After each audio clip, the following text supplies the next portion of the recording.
Okay. Can you be addicted to someone sexually but not want to be in a relationship? All right. So let's go physically, then spiritually. So physically, if you look up WebMD, they tell you that there is no such thing as a sex addiction. There is a such thing as nymphomania, but there is no such thing as sex addiction. So when you hear a lot of people, I just love to fuck, and I got an addiction. You really don't. What you have is a form of obsessive compulsive disorder, or you have a depression problem. You have something wrong with you mentally where you feel the need to fill this void with sex. Okay? Now, spiritually, some people believe, yogis, Buddhists, some of these people believe that when you have sex with someone, you are giving them a piece of yourself, and that is called a sexual soul tie. You guys are linked together by that bond, and that bond is not easily broken. That is why once you have sex with somebody, and if it was good, you may smell their aura around you, or you may constantly think about them, and you may feel a certain euphoria, and that is because you are connected with this person now spiritually.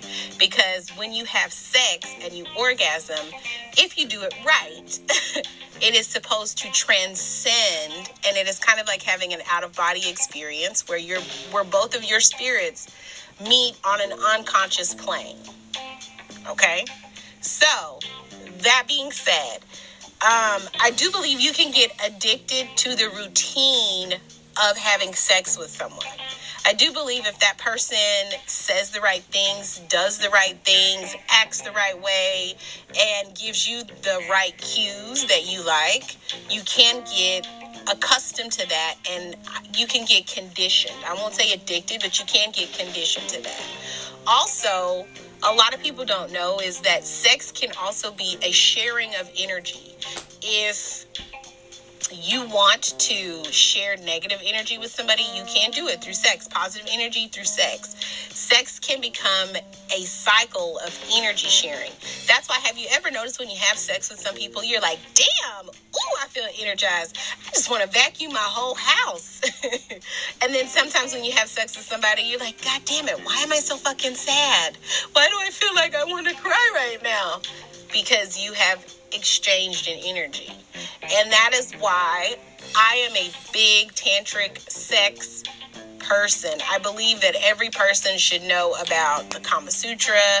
They should know about tantric sex. They should know about tantric breathing, because this helps you understand, and it also helps you utilize sex in a way that can be beneficial, not just for you, but for both parties, and not just in that moment, but for long term.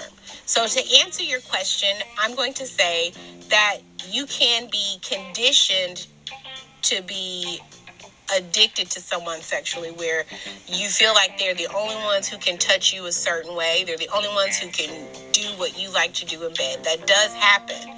But I would say be very careful with that, because if it is consensual sex but there is no relationship tied to that, that is when other things start to go awry. Like, this was a thing you and I had, how dare you bring, and then jealousy emotions come in.